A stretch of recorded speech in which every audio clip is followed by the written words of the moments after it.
Hello everyone, I welcome you all to Alina Botany classes and today we are dealing with another important topic of microbiology that is mycoplasma. तो बच्चों mycoplasma इसको हम joker बोलते हैं plant kingdom का, ठीक है। कोई इसको मॉलिक्यूलेट्स बोलता है, कोई फाइटोप्लाज्मा बोलता है, कोई ऑक्सिलोप्लाज्मा बोलता है, कोई स्पाइरुलोप्लाज्मा बोलता है, तो कोई गैलेक्सोप्लाज्मा बोलता है। ये इंपॉर्टेंट टॉपिक है आपके एग्जाम के पॉइंट ऑफ व्यू से, तो लास्ट तक बने रहना, वीडियो को स्किप मत करना। ओके, सो अब स्टार्ट करते हैं इस टॉपिक को। जो माइकोप्लाज्मा है उसकी स्टडी को हम क्या बोलते हैं? माइकोप्लाज्मोलॉजी बोलते हैं। Mycoplasmology is known as the study of mycoplasma. जो टर्म था माइकोप्लाज्मा उसको नोवाक ने दिया था। जो डिस्कवरी थी माइकोप्लाज्मा की उसको रूस एंड नौकार्ट ने दिया था, ठीक है, 1898 में। माइकोप्लाज्मा को हम जोकर बोलते हैं प्लांट किंगडम का, और जोकर बोलते हैं माइक्रोबायोलॉजी का। ये वो प्रोकारियोट्स होते हैं जिनके पास सेल वॉल नहीं पाई जाती। इनको मॉलिक्यूलेट्स, फाइटोप्लाज्मा, ऑक्सिलोप्लाज्मा, स्पाइरुलोप्लाज्मा एंड गैलेक्सोप्लाज्मा बोलते हैं। Let's talk about the general characteristics of mycoplasma. देखो बच्चों, माइकोप्लाज्मा जो कि स्मॉलेस्ट इंडिपेंडेंट रेप्लिकेटिंग प्रोकारियोट होता है। इनमें ये यूनिसेलर होते हैं, एक सेल होता है इसमें। नॉन मोटाइल प्रोकारियोट्स होते हैं, ठीक है, मतलब चल नहीं पाते, फ्लैजिला एब्सेंट होती है, सेल वॉल भी नहीं पाई जाती इनमें। ये पॉलीमॉर्फिक होते हैं, मतलब अपनी शेप को चेंज कर सकते हैं कल्चर मीडियम के अकॉर्डिंग। ये ट्रिपल लेयर्ड होते हैं, मतलब सेल मेम्ब्रेन 3 प्रेजेंट होती है इनमें। डबल सर्कुलर होती हैं, डीएनए प्रेजेंट होता है, आरएनए होता है, और 70S राइबोसोम प्रेजेंट होता है। Steroidal is also required for their growth.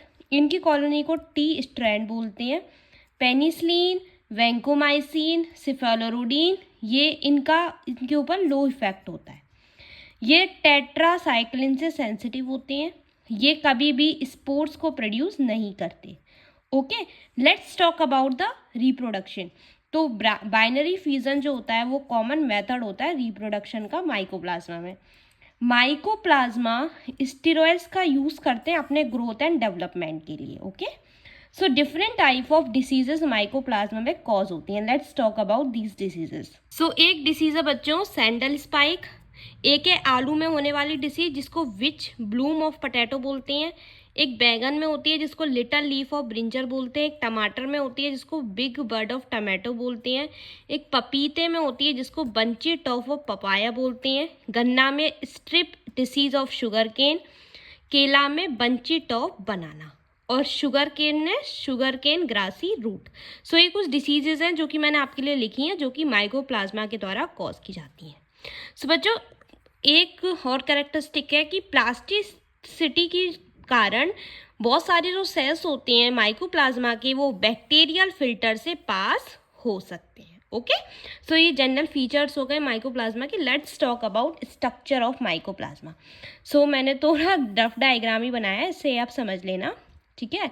देखो, इसके पास ट्रिपल लेयर होगी, सेल मेम्ब्रेन प्रेजेंट होगी, ये 70S राइबोसोम हो गया, ये आरएनए हो गया, और ये डबल स्ट्रैंड डीएनए हो गया। This is the structure of mycoplasma.